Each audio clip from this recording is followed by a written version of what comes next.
Galvanometer is a device which is used to measure the current firstly from our circuit across or at any point, we can say that. And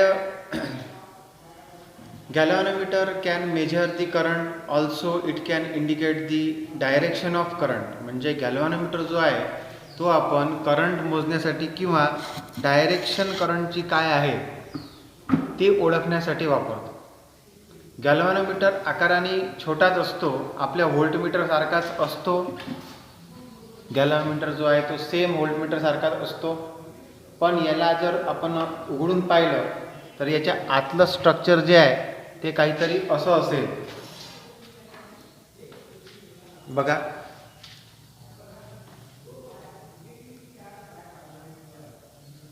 Now galvanometer is that apparatus which can measure or which can denote the direction of current. How can it denote the direction of current? Let us see. Here in this diagram we can see the direction of now here there is one coil which is suspended or pivoted, we can say that. बघा इथे coil आहे छोटीशी, हे बघा ही जी तांबड्या कलरची ही जी आपल्याला पितळची जी coil दिसते ही, आणि या काटा जर फिरला तर ही कॉईल फिरते बघा, बरोबर आहे आतली गुंडाळलेली. आता डायग्राम बघा तुम्ही, डायग्राम तुम्हाला तेच दिसेल, अशी गुंडाळलेली कॉईल आहे आणि असा काटा फिरतो त्यावेळेस ती कॉईल फिरते. याच्या आतमध्ये दोन हॉर्सशू असे मॅग्नेट्स आहेत आणि मधात जी आहे ही कॉईल जी आहे ही मधात अशा प्रकारे फिट केलेली आहे जशी आपल्या डायग्राममध्ये दिसते, बरोबर आहे की नाही. तर अशी ही कॉईल असते आणि असा हा काटा असतो, हा काटा असा वरखाली होऊ शकतो. सेंटरला पाहिलं तुम्ही तर तुम्हाला 0 दिसेल, लेफ्ट साईडला करंट वाढताना आणि राईट साईडला सुद्धा करंट वाढताना असं आपल्याला दिसून येईल.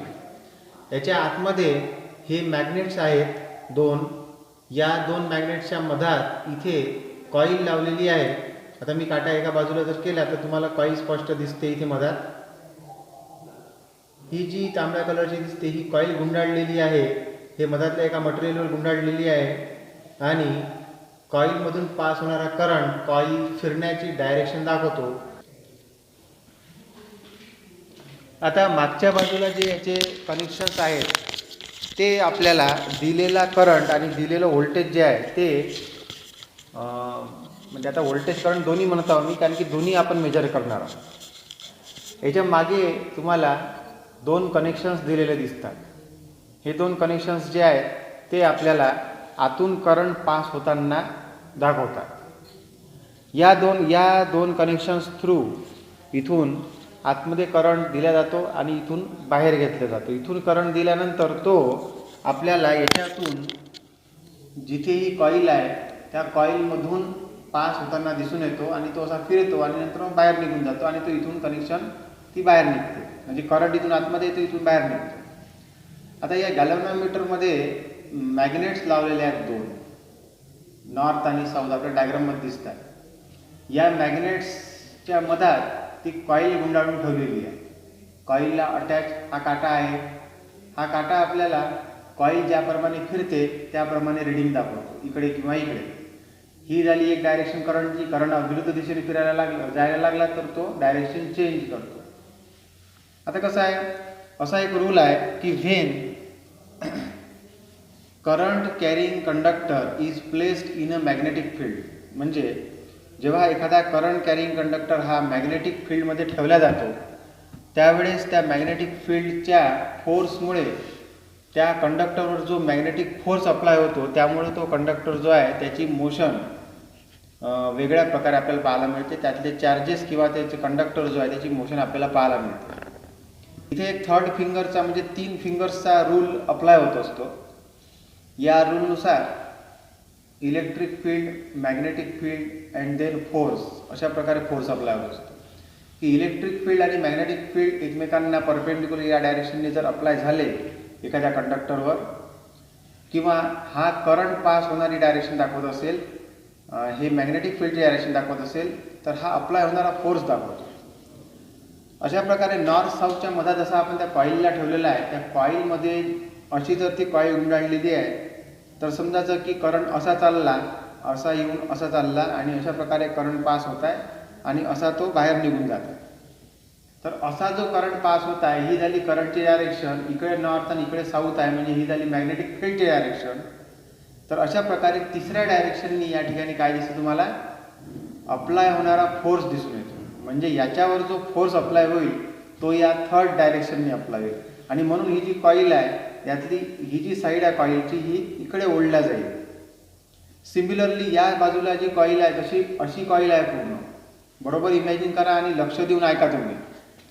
जशी ही कॉईल आहे या प्रकारे, तसंच या इथून जर असा करंट पास झाला, इकडे जर मॅग्नेटिक फील्ड असेल तर या दोन्ही डायरेक्शनच्या परपेंडिक्युलर डायरेक्शननी आपल्याला या कंडक्टरवर फोर्स अप्लाय होताना दिसून येतो.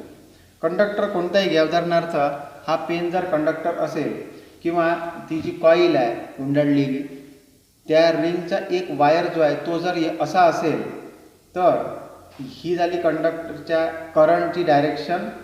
मॅग्नेटिक फील्ड हे मिडल फिंगर डिनोट करत असेल म्हणजे इकडे नॉर्थ आणि इकडे साऊथ असेल तर ते अशा प्रकारे डिनोट करते.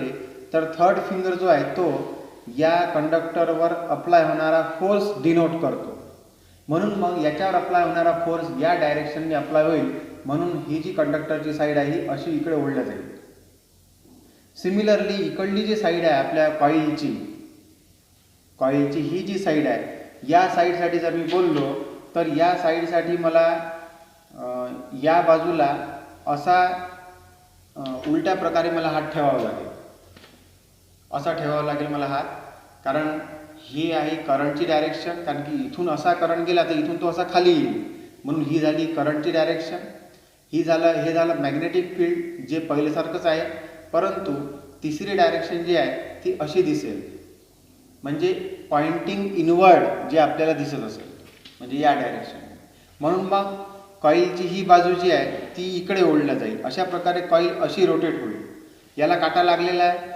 कॉईल जर अशी रोटेट झाली, आता आपण कॉईल फिरून पाहिली होती तर काटासुद्धा असा फिरताना आपल्याला दिसून येतो. हे बघा, इथली कॉईल जर मूव्ह झाली तर काटा असा मूव्ह होतो, नंतर तो असा मूव्ह होतो. आता डिझायर्ड डायरेक्शनने त्याला आपण पास होणाऱ्या करंटमुळे मूव्ह करू शकतो. अशा प्रकारे करंट जो आहे तो रिस्पॉन्सिबल आहे आणि मॅग्नेटिक फील्ड जे अप्लाय केलेलं आहे ते रिस्पॉन्सिबल आहे त्याच्या फिरण्यासाठी कॉईलच्या. आणि कॉईलला अटॅच काय आहे तर कॉईलला अटॅच आहे आपल्या गॅल्व्हनोमीटरचा जो काटा आहे तो त्याला अटॅच आहे. त्यामुळे तो काटा त्या डायरेक्शनने फिरेल आणि तेवढ्या प्रमाणात त्या गॅल्व्हनोमीटरचं रेजिस्टन्स ते जवळपास 100 ओमपर्यंत असते. याचा रेजिस्टन्स जवळपास 70 ओम आहे. कमी रेजिस्टन्स असते खूप आणि म्हणून कमीत कमी करंटसुद्धा जरी त्यातून पास झाला स्मॉल करंट तरीसुद्धा ते डिफ्लेक्शन दाखवतं. तर हे झालं याचं इंटरनल स्ट्रक्चर पूर्णपणे गॅल्व्हनोमीटरचं. तुम्ही हे लक्षात ठेवायचं आहे. परत हे ऐकायचं आहे आणि गॅल्व्हनोमीटर कसं वर्क करते हे लक्षात ठेवा, कारण याच्या आधारावर पुढे ॲमीटर आणि व्होल्टमीटर कसे बनवलेले आहेत ते तुमच्या लक्षात येईल. लक्षात आलं? तर अशा प्रकारे मग ती जी कॉईल आहे आपली त्या कॉईलमधून असा करंट येतो आणि असा इथून बाहेर निघून जातो. ही झाली करंटची डायरेक्शन लेफ्ट हँड रूलनुसार. हे झालं मॅग्नेटिक फील्ड असं नॉर्थ साऊथ, इकडे नॉर्थ इकडे साऊथ. हे झाली करंटची डायरेक्शन. तर थर्ड झाली ही डायरेक्शन. या डायरेक्शननी काय दिसते मग आपल्याला अप्लाय होणारा फोर्स दिसतो due to both electric and magnetic fields. बरोबर आहे ना? करंट या डायरेक्शनने जाता म्हणजे इलेक्ट्रिक फील्ड या करंट या डायरेक्शनने जाता म्हणजे इलेक्ट्रिक फील्ड या डायरेक्शननी आहे, मॅग्नेटिक फील्ड या डायरेक्शननी आहे आणि या डायरेक्शननी अप्लाय होणारा फोर्स आहे. अशा प्रकारे त्याच्यावर फोर्स अप्लाय होतो. म्हणून कंडक्टर असा इकडे मूव्ह होतो, पण ही जी कॉईल आहे त्याची ही साईड अशी मूव्ह होते, ही साईड अशी मूव्ह होते, म्हणून कॉईल अशी फिरते. कॉईल ही अशी फिरताना आपल्याला दिसून येते. सर्वांच्या लक्षात आलं हे कॉईल कशी फिरते आणि गॅल्व्हनोमीटर कसं वर्क करते हे नक्की लक्षात ठेवा आणि नेहमी हे ऐकत जा. आता आपण गॅल्व्हनोमीटर जे यूज केला जाते त्याचा यूज पाहिला, ज्याच्यामुळे आपण कोणत्याही प्रकारच्या सर्किटमध्ये कोणत्याही पॉईंटला जर लावलं तर आपण त्याचा करंट जो आहे तो मेजर करू शकतो. स्मॉल करंटपासून तर आता याची रेंज असते काहीतरी ती जवळपास 50 मिली ॲम्पियर एवढी काहीतरी मला याच्यात रेंज दिसत आहे. तर तेवढ्या प्रमाणात तो करंट मेजर करतो. तो दोन्ही डायरेक्शननी करंट मेजर करतो. 0 मधात दिलेला असतो, कारण एका डायरेक्शननी करंट जात असेल तर कॉईल अशी फिरेल, दुसऱ्या डायरेक्शननी जर असा जर करंट जात असेल, म्हणजे असा वर येत आहे आणि असा खाली जात आहे, तर कॉईल अशी फिरेल. तुमच्या लक्षात आलं असेल तिसऱ्या फिंगरनुसार, म्हणजेच लेफ्ट हँड रूलनुसार तुमच्या लक्षात आलं असेल ते. हा लेफ्ट हँड रूल लक्षात ठेवायचा आहे तुम्ही. पुन्हा पुन्हा त्याला ऐकायचं, पुन्हा पुन्हा पाहायचं आणि ते लक्षात ठेवून तशा प्रकारे अप्लाय करून पाहायचं आहे. लॅबमध्ये आल्यानंतर आपण गॅल्व्हनोमीटर खरोखर कसं फिरते ते पाहू.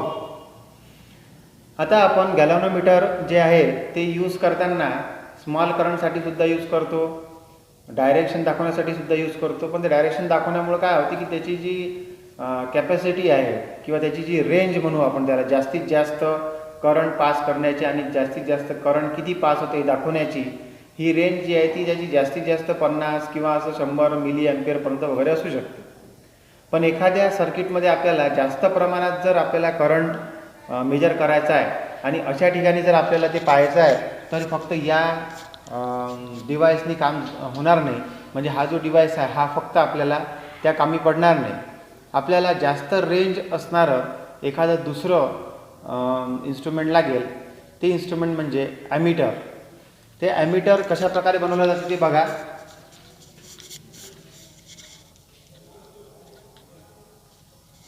ॲमीटरचं जे कन्स्ट्रक्शन आहे ती कन्स्ट्रक्शन करण्यासाठी आपल्याला काय गरज आहे त्या ॲमीटरची कन्स्ट्रक्शन करण्याची, पहिले ते पाहूया. एकदम सोपं आहे ते. आणि ते म्हणजे करंटची कॅपॅसिटी वाढवणे, परत रेजिस्टन्स कमी करणे, कारण रेजिस्टन्स कमी झाल्याशिवाय जास्त करंट पास होणार नाही आणि तो मेजर करता येणार नाही.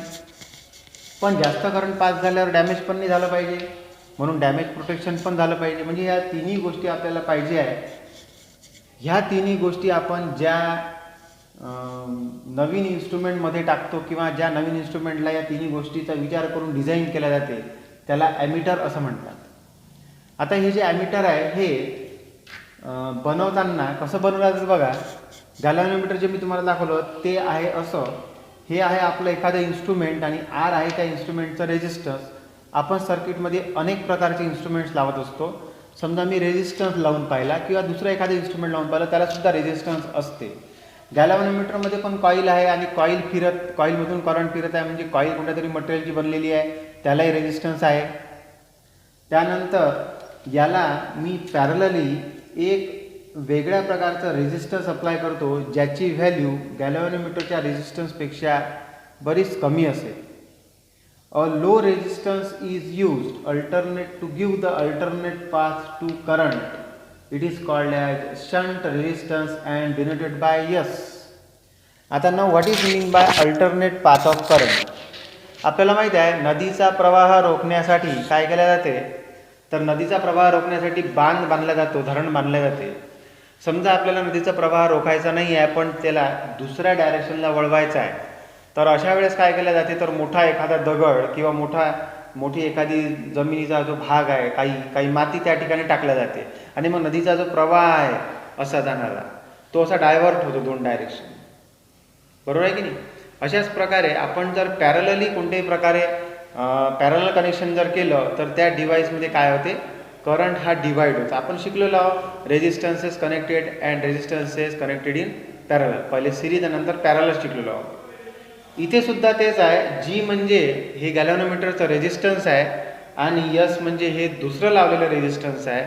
हे रेजिस्टन्स कमी ओमचा आहे, हे जास्त ओमचा आहे. तर काय होईल, इथून जाणारा जो करंट आहे तो पूर्ण करंट समजा कॅपिटल आय आहे, त्यातला काही प्रमाणात करंट इकडे जाईल, त्याला आय एस असं म्हणू आपण. काही प्रमाणात इकडे जाईल, जो जी मधून जाईल त्याला आय जी असं म्हणू आपण. इथे आहे आपला रेजिस्टन्स स्मॉल व्हॅल्यूचा कनेक्टेड, त्यातून पास होणारा करंट म्हणजे आय एस आहे आणि सरळ जाणारा जो उरलेला करंट आहे तो आय जी आहे. म्हणजे इथून करंट दोन प्रकारे डिवाइड झाला. एक म्हणजे आय जो होता तो आय करंट इथून न दाखवता मी आता आतून दाखवतो, आणि तो म्हणजे इथून पास होणारा आय जी आणि इथून पास होणारा आय एस. अशा प्रकारे आपल्याला दोन प्रकारे करंट जो आहे तो या ठिकाणी डिवाइड होताना दिसून येतो. या जंक्शन पॉईंटवर तो डिवाइड होत आहे. जंक्शन म्हणजे काय आपण शिकलेलो आहोत. आणि इथे पॅरलल कनेक्शन ऑफ रेजिस्टन्स दिसते. याचा रेजिस्टन्स G आहे आणि याचा रेजिस्टन्स S आहे. मग इथून करंट डिवाइड झाला, IG करंट इकडे गेला, IS करंट इकडे गेला, म्हणजे मी याच्यासाठी लिहू शकतो I = IG + IS, किंवा याच्यासाठी मी असंही लिहू शकतो मी असंही लिहू शकतो IS = I - IG, किंवा मी असंही लिहू शकतो IG = I - IS, असंही लिहू शकतो किंवा असंही लिहू शकतो. बरोबर आहे की नाही? म्हणजे याचा अर्थ आपण यातून पास होणारा जो करंट आहे तो डिवाइड केला. आता असं उदाहरणार्थ लक्षात ठेवा की मला काहीतरी 2 अँपिअरचा करंट पास करायचा आहे आणि या गॅल्व्हॅनोमीटरची रेंज आहे फक्त किंवा 5 अँपिअरचा करंट पास करायचा आहे आणि या गॅल्व्हॅनोमीटरची रेंज आहे समजा 2 अँपिअर फक्त. तर मला असं पाहिजे की 2 अँपिअर मॅक्सिमम करंट इथून पास झाला पाहिजे आणि त्याच्यापेक्षा जास्त करंट इथून पास झाला पाहिजे. मग मला इथे अडथळा जास्त लावावा लागेल, इथे अडथळा कमी लावावा लागेल. म्हणजे इथे रेजिस्टन्स जास्त पाहिजे म्हणजे करंट कमी पास होईल, इथे रेजिस्टन्स कमी पाहिजे म्हणजे करंट जास्त पास होईल. म्हणून आपण या ठिकाणी कमी व्हॅल्यूचा रेजिस्टन्स लावतो, कारण आपण करंटला अल्टरनेट पाथ उपलब्ध करून देऊन राहिलो, अल्टरनेट पाथ त्याला प्रोव्हाइड करून देऊन राहिलो. अल्टरनेट पाथ प्रोव्हाइड झाल्यामुळे काय होते मग की या रेजिस्टन्समधून जास्तीत जास्त करंट पास होऊन जातो आणि इथून कमी करंट पास होतो. परंतु 5 अँपिअरसाठी याचा काटा कुठे असायला पाहिजे त्या ठिकाणी आपण त्या काट्याची पोझिशन ॲडजस्ट करतो. म्हणून तो काटा जरी 2 अँपिअरसाठी फिरत असेल तरी तिथे 10 लिहिलेलं असेल, 5 लिहिलेलं असेल आणि म्हणून तो 5 वरच जातो. लक्षात आलं की नाही? अशा प्रकारे ॲमीटर डिझाईन केल्या जाते. अशा प्रकारे हाय व्हॅल्यूच्या करंटसाठी सुद्धा ॲमीटर डिझाईन केल्या जाते. Actually it is the DC current. तो DC करंट, सगळे ॲमीटर हे DC ॲमीटर्स असतात. आता आपण यातून पास होणारा करंट आणि यातून पास होणारा करंट या दोन्ही गोष्टी समजलो. जास्तीत जास्त करंट यातून पास झाला असता तर हे डॅमेज झालं असतं, म्हणजे डॅमेज कंट्रोल झाला. जास्तीत जास्त करंट याच्या थ्रू इकडून निघून गेला कारण की आपण अल्टरनेट पाथ त्याला प्रोव्हाइड करून दिला. आपण इथे अडथळा जास्त निर्माण केला, इथे अडथळा कमी निर्माण केला, म्हणून जास्त करंट इथून पास झाला म्हणजे हे डॅमेज झालं नाही आणि जास्त करंटसुद्धा पास होऊ शकला आणि ते पण याच्यामध्ये येऊ शकलं, म्हणजे जास्त करंट आपल्याला मोजता आला. अशा प्रकारे जे डिव्हाइस मी बनवतो ज्याच्यामध्ये मग काय झालं की रेजिस्टन्ससुद्धा याचं इथे डिक्रीज झालेलं दिसून येते. बरोबर आहे की नाही? म्हणून मग जास्त करंटसुद्धा पास होऊ शकतो. म्हणजे तिन्ही गोष्टी मला इथे मिळाल्या आणि जास्त करंट मी याच्यावर मोजता येईल मला, म्हणून मग त्याची रेंज जी आहे ती वाढलेली दिसून येते. म्हणजे या तिन्ही गोष्टी मला इथे भेटत आहे. आणि अशा प्रकारे जे नवीन ॲपरेटस इथे बनत आहे गॅल्व्हॅनोमीटर सोबत पॅरललमध्ये शंट रेजिस्टन्स कनेक्ट केल्यानंतर, गॅल्व्हॅनोमीटर सोबत पॅरललमध्ये शंट रेजिस्टन्स कनेक्ट केल्यानंतर अल्टरनेट पाथ प्रोव्हाइड होईल, जास्त करंट इथून पास होऊन जाईल, गॅल्व्हॅनोमीटर डॅमेज होणार नाही, रेजिस्टन्स डिक्रीज होईल आणि रेंज याची वाढेल. या तिन्ही गोष्टी मला मिळतात आणि ह्या ज्या मिळतात हे मिळाल्यावर जे डिझाईन केलेलं ॲपरेटस नवीन आहे त्याला ॲमीटर असं म्हटलं जातं.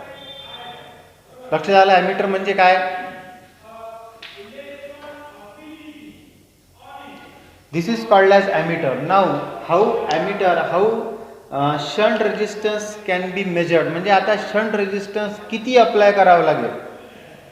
आता मला माहीत आहे ना की इथून कितीतरी करंट मला पास करायचा आहे, तर मला असा किती शंट रेजिस्टन्स अप्लाय करावा लागेल की जास्तीत जास्त याची रेंज मी वाढवू शकेन. हे तर यसवर डिपेंड आहे किंवा ISवर डिपेंड आहे. म्हणून मला IS किंवा Sची व्हॅल्यू काढणे आवश्यक आहे. तर या डायग्रामवरून आपण हे लिहिलं, हे तर तुम्हाला समजलेलं आहे नक्की. आता मला याची व्हॅल्यू काढायची असेल तर मी काय करेल तिकडे लक्ष द्यायचं आहे सर्वांनी.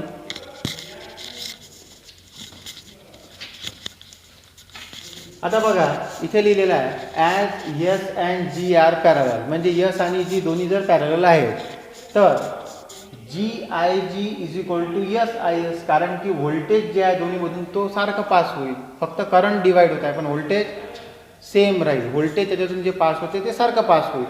व्होल्टेज फक्त आपण सिरीजमध्ये जेव्हा लावतो तेव्हाच ते डिवाइड होत असते. आपण सिरीज पॅरललचा आठवायचं आहे.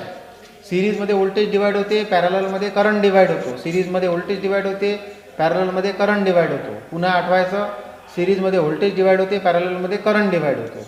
म्हणून मग पॅरललमध्ये इथे करंट डिवाइड झालेला दिसून येतो, पण व्होल्टेज जे आहे ते सारखं राहील. आणि व्होल्टेज जर सारखं राहील तर जी मधलं व्होल्टेज आणि यस मधलं व्होल्टेज ते दोन्ही सारखं राहील, कारण की ते पॅरललमध्ये कनेक्ट आहेत. जी मधलं व्होल्टेज म्हणजे काय तर करंट इंटू रेजिस्टन्स. तर जी मधला करंट आय जी आहे आणि जीचा रेजिस्टन्स गॅलनमीटरचा रेजिस्टन्स हे जी आहे. अशाच प्रकारे यसमधून पास होणारा, समजा यस जो आहे हा शंट रेजिस्टन्स असल्यामुळे त्याला यस असं नाव दिलं, तर याच्यातून पास होणारा करंट हा आय एस आहे आणि यस हे जे रेजिस्टन्स आहे हे त्या कनेक्ट केलेल्या नवीन रेजिस्टन्ससाठी आहे. म्हणून S resistance into current, resistance into current is equal to voltage, resistance into current is equal to voltage. म्हणून voltage in G is equal to voltage in S. हे लक्षात आलं तुमचे कसं लिहिलं आहे? दोघांचे व्होल्टेज सेम आहे. करंट इंटू रेजिस्टन्स म्हणजे व्होल्टेज होत असते, म्हणून मी करंट इंटू रेजिस्टन्स या ठिकाणी लिहिलं आहे. आता हे असं लिहिलं. आता सगळं मॅथमॅटिकल आहे आणि अत्यंत सोपं आहे. हे नेहमी लिहून पाहणे आणि डेरिव्हेशन लक्षात ठेवणे. 2-3 व्हॅल्यू आपल्याला या ठिकाणी मिळतात. मी सांगतो तुम्हाला कशा आहे तर yes into I S. I S म्हणजे इथे काढलं होतं आपण आय मायनस आय जी, तर इथं लिहिलं आय मायनस आय जी. मग काहीच केलेलं नाही आहे, फक्त यस इज इक्वल टू केलं जी इंटू आय जी आणि हे टर्म इकडे नेलेली आहे. तर S is equal to I G upon I minus I G into G. याच्यावरून कसं आलं लक्षात आलं तुमच्या? सोपा आहे एकदम. याला इक्वेशन नंबर 1 म्हटलं होतं कारण की पुढे याचं काम आहे, आणि याला इक्वेशन नंबर 2 असं म्हणू आपण. आता 2 कंडिशन्स आहेत. आता ही झाली आपल्या यसची व्हॅल्यू. आपल्याला यसची व्हॅल्यू याच्यावरून मिळू शकते, पण रेंज कशी सिलेक्ट करायची? समजा आय जो आहे तो n टाइम्स आय जी आहे, म्हणजे आय जी जो करंट आहे तो जो पास होत आहे त्याच्या n नंबर ऑफ टाइम्स जर मी पाहिलं, ती जर आयची व्हॅल्यू असेल, म्हणजे आय जी जो करंट पास होत आहे तो n नंबर ऑफ टाइम्स कमी पास होत आहे आय म्हणजे आयपेक्षा. म्हणजे मी जर म्हणेल की आयची व्हॅल्यू जर 10 असेल तर फक्त 10 अँपियर जर करंट पास होत आहे तर आय जी मधून फक्त 1 अँपियर जाईल. समजा n टाइम्स म्हटलं आपण तर उदाहरणार्थ, बाकीचा इकडून पास होऊन जाईल तो. म्हणजे काय झालं की इथे n टाइम्स आय जी का घेतलं हे लक्षात आलं तुमच्या? आता असं जर होत असेल तर यसची व्हॅल्यू कशा प्रकारे बदलेल ते पाहू आपण. ही एक कंडिशन आणि दुसरी कंडिशन ही टाकून पाहू. अशा प्रकारे हे एक, दुसरं हे आणि तिसरं हे असे 3 इक्वेशन्स तुम्हाला पाठ करायचे आहे. तिन्ही फॉर्म्युले आपल्याला पुढे वापरायचे आहे. तर यस इज इक्वल टू काय झालं मग? I G upon I minus I G होतात. आय जी असच्या असा आहे आणि आयच्या जागी आपण लिहू n into I G minus I G. I G तिन्ही ठिकाणी आहे, तो कॉमन निघाला बाहेर, खालून कॉमन निघाला n-1 राहिला, बरोबर आहे की नाही? त्यानंतर वर आय जीच आहे, फक्त आय जी कॅन्सल झाला, n-1 आणि इथे इंटू जी आहे, म्हणून भेटला आपल्याला जी अपॉन n-1. हा झाला दुसरा फॉर्म्युला यसचा. जर n number of times I G असेल आयच्या तर, म्हणजे आपल्याला आता रेंज सिलेक्ट करता येते. मॅक्सिमम मी किती याच्या थ्रू करंट पास होऊ देणार की आपल्याला डॅमेज होणार नाही आपल्या ॲपरेटस. अशा प्रकारे जर मी पाहिलं डॅमेज कंट्रोल पण होईल, डॅमेज होणार नाही. तर मला nची व्हॅल्यू किती घ्यायची आहे, नंबर ऑफ टर्न्स किती घ्यायच्या आहे त्या कॉईलच्या, किंवा आपल्याला n नंबर ऑफ आय जी किती झाला पाहिजे जास्तीत जास्त, बरोबर आहे की नाही? आय आपला किती प्रोव्हाइड केलो आपण, त्याच्या n number of times I G आहे, म्हणजे आय जी जेवढा आहे त्याच्या n number of times, sorry I जीच्या n नंबर ऑफ टाइम्स जर आय आहे तर n नंबर ऑफ टाइम्स किती असलं पाहिजे हे आपल्याला या इक्वेशनवरून ठरवत आहे. That is S is equal to G upon n-1 which decides the range of the emitter used. Now secondly, दुसऱ्यांदा जर पाहिलं आपण आणखी एक व्हॅल्यू त्याच्यामध्ये टाकायची आपल्या यसमध्ये, I minus I G is equal to I S. I minus I G is equal to I S. हे जर मी या ठिकाणी टाकतो तर त्याच्यावरून मिळते मला I minus I S is equal to I G. हे आपण पाहिलेलं आहे याच्या आधी, I minus I S is equal to I G. ही व्हॅल्यू जर मी आय जीच्या ठिकाणी टाकली इथे तर मला काय मिळते, जी इंटू, म्हणजे इक्वेशन नंबर 1 पहिले काय मिळते, इथून न जाता डायरेक्ट इक्वेशन नंबर 1 मध्ये आपण ती व्हॅल्यू टाकून हे मिळवू आपण. त्याला रेशो पण मिळवता येते या ठिकाणी. तर जी इंटू आय जी, आणि आय जी म्हणजे आय मायनस आय एस, म्हणजे G into I minus I S is equal to S into I S. बाकी काही फरक केलेला नाही आहे. मग G into I minus G into I S is equal to S into I S. अच्छा, असं काहीच फरक नाही. आता याच्यामध्ये इथे आय एस आहे आणि इथे आय एस आहे, म्हणून आपण ही टर्म इकडे आणू. तर S I S plus G I S is equal to G I. बघा, S I S plus G I S is equal to G I. I S common निघाल्यावर S plus G into I S is equal to G I. असं केल्यावर S plus G into I S आहे, इकडला I जर इकडे आणला तर S plus G upon I into I S is equal to जी. आता यस प्लस जी जर इकडे आणला तर असं मिळेल I S upon I is equal to G upon S plus G. हा एक फॉर्म्युला, हा दुसरा फॉर्म्युला रेंजसाठी, आणि हा तिसरा फॉर्म्युला जे इक्वेशन आपल्याला काय देते, इक्वेशन नंबर तुमच्या पुस्तकामध्ये शेवटचं इक्वेशन आहे. This equation gives the fraction of the total current through the shunt resistance. म्हणजे काय आहे की शंट रेझिस्टन्समध्ये मधून टोटल करंटपैकी किती प्रमाणात करंट जाईल, टोटल करंट आय आणि शंट म्हणून जाणारा आय एस हा किती प्रमाणात जाईल हे आपल्याला या इक्वेशनवरून दिसून येतं. लक्षात झालं? तर हे झालं ॲमीटरमध्ये कन्व्हर्शन, हे पण लक्षात ठेवा. आणि जी म्हणजे गॅल्व्हॅनोमीटरचं वर्किंग कसं होत असते त्याच प्रमाणात ॲमीटरचं पण वर्किंग होत असते. सेम मी तुम्हाला गॅल्व्हॅनोमीटर दाखवलेलं आहे, ते लक्षात ठेवा. लॅबमध्ये आल्यानंतर आपण परत ते पाहूया. लक्षात आलं? ठीक आहे. Hello students, now we have another conversion of galvanometer into another apparatus which is called as voltmeter. On page number 226 we are having that conversion. आपल्याला ॲमीटर जसं आपण कन्वर्ट केलं तशाच प्रकारे व्होल्टमीटर सुद्धा कन्वर्ट करता येते. म्हणजे व्होल्टमीटरमध्ये सुद्धा आपल्याला गॅल्व्हॅनोमीटर कन्वर्ट करता येते. त्यासाठी आपल्याला जास्तीत जास्त प्रमाणात व्होल्टेज जे आहे ते या व्होल्टमीटरमधून पास झालं पाहिजे असं काहीतरी करावं लागेल, कारण की ते मेजरमेंटमध्ये आलं पाहिजे. म्हणजे कसं की आपल्याला माहीत आहे, आपल्याला रिलेशन माहीत आहे V is equal to I R, हे रिलेशन आपल्याला माहीत आहे. आता मी एक पर्टिक्युलर व्होल्टेज प्रोव्हाइड करतो, मी एक पर्टिक्युलर व्होल्टेज सर्किटमध्ये प्रोव्हाइड केल्यावर तेवढ्याच प्रमाणात व्होल्टेज जे आहे ते पास होईल आणि तेवढाच करंट मला मिळेल. म्हणजे करंट हा व्होल्टेजवर डिपेंड राहील पूर्णपणे. या रिलेशनप्रमाणे जेवढं व्होल्टेज आहे त्या प्रमाणात करंट मिळेल आणि तेवढ्या प्रमाणात काहीतरी रेझिस्टन्स आहे आपल्या गॅल्व्हॅनोमीटरचं, तेवढ्या प्रमाणातच ते रेझिस्टन्स राहील. त्यामुळे प्रोव्हाइड होणारं व्होल्टेज जे आहे हे या रेझिस्टन्सच्या कमी व्हॅल्यूमुळे, आपल्याला माहिती आहे की गॅल्व्हॅनोमीटरचं जे रेझिस्टन्स आहे ते जवळपास 100 ओमपर्यंत असते, त्याच्या आतच असते. मी तुम्हाला जे दाखवलं होतं गॅल्व्हॅनोमीटर त्याचा रेझिस्टन्स फक्त 70 ते 72 ओम एवढंच आहे. मग एवढा कमी असणाऱ्या रेझिस्टन्ससाठी या इक्वेशननुसार जर आपण पाहिलं तर रेझिस्टन्स जर कमी राहिलं तर निश्चितच पास होणारा करंट तर आपण बदलू शकत नाही, कारण की तो दिलेल्या व्होल्टेजवर डिपेंड आहे. मग आपण व्होल्टेज जर कमी देत आहे तर आपल्याला तेवढ्या रेंजचं व्होल्टेज त्याच्यामध्ये मोजता आलं पाहिजे.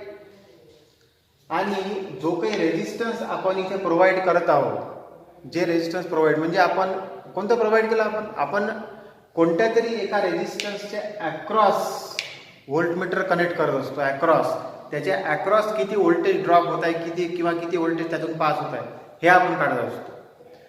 अशा प्रकारे आपण गॅल्व्हॅनोमीटरचं जे रेझिस्टन्स आहे ते जर आर म्हटलं, दिलेलं व्होल्टेज जर व्ही म्हटलं, तर करंट आय हा कॉन्स्टंटच राहील जेवढं मी दिलेलं व्होल्टेज आहे त्यानुसार.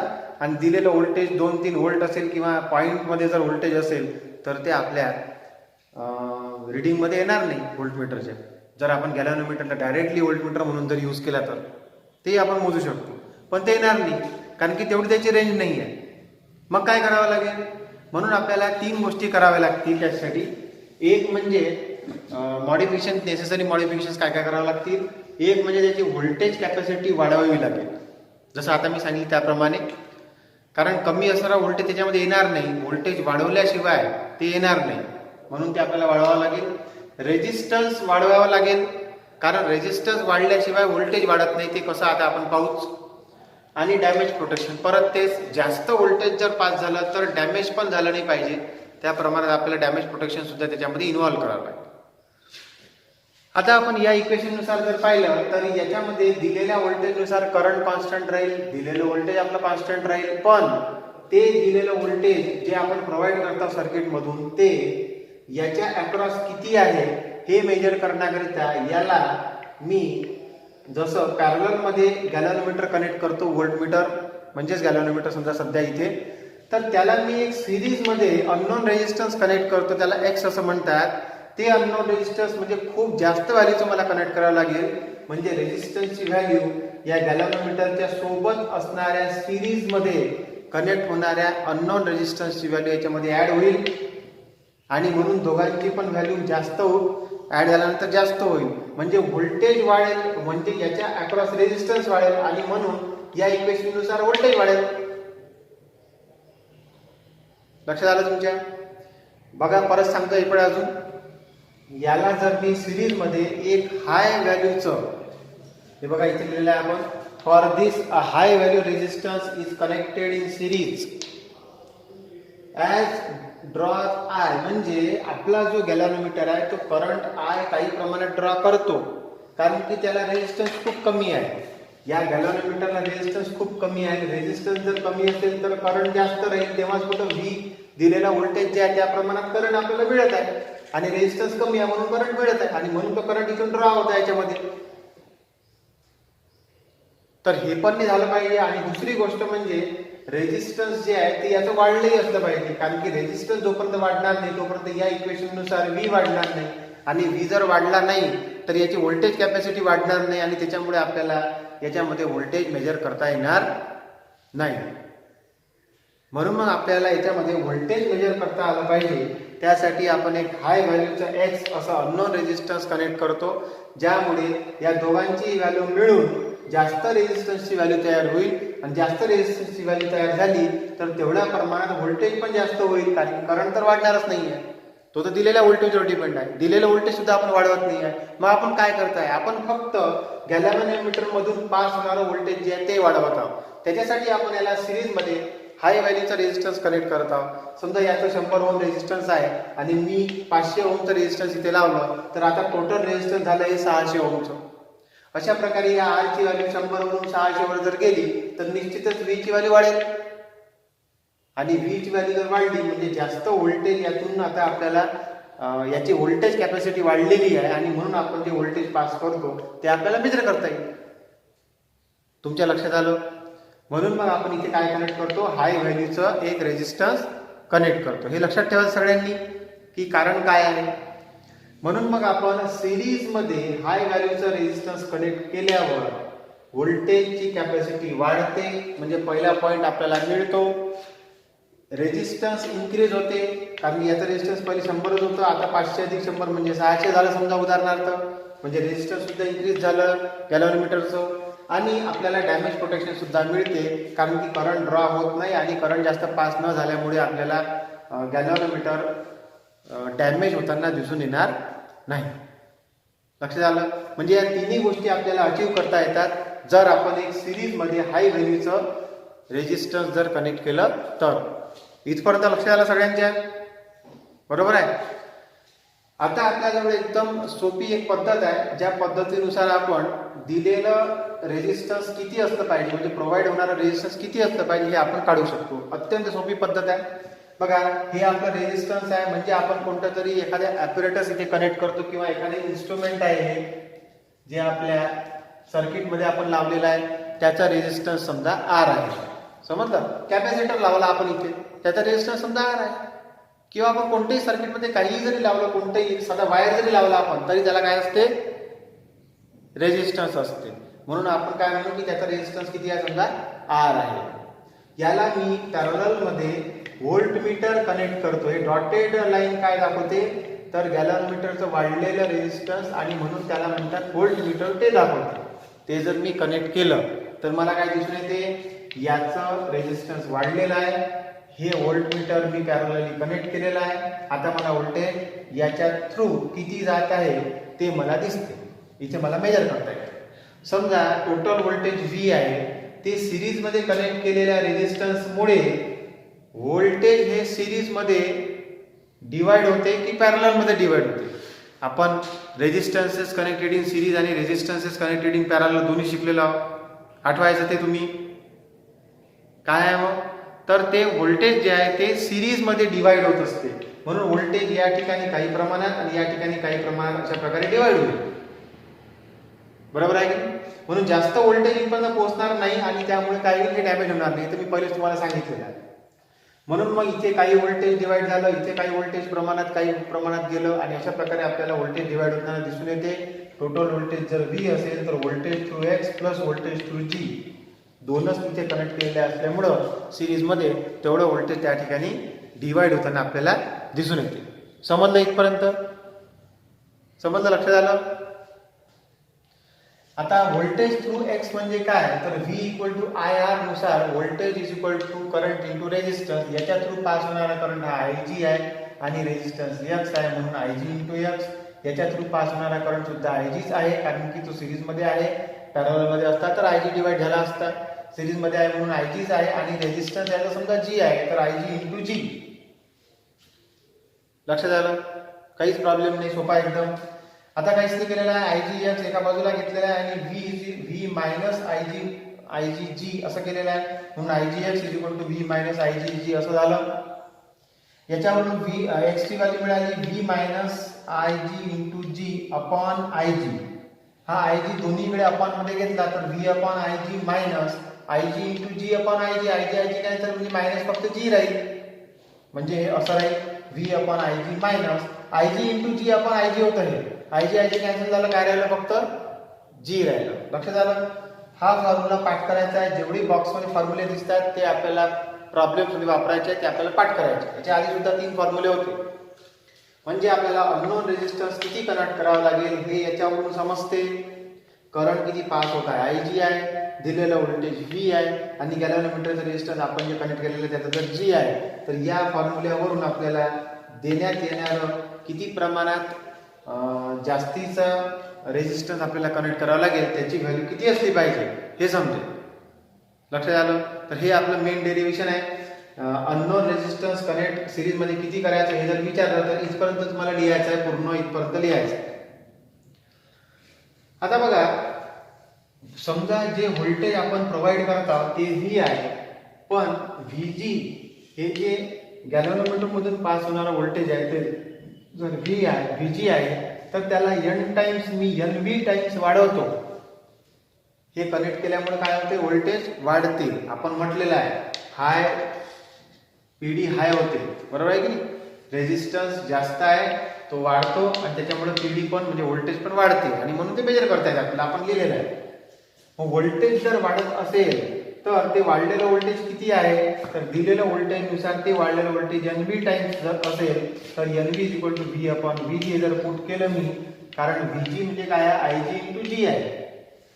याच्या थ्रू पास होणारं व्होल्टेज म्हणजे काय आहे, IG इंटू G, कारण की करंट IG पास होत आहे आणि G त्याचा रेजिस्टन्स झाला म्हणजे करंट इंटू रेजिस्टन्स म्हणजे व्होल्टेज झालं. म्हणून मग NV is equal to V upon VG. VG ची व्हॅल्यू IG इंटू G ते पुट करायची.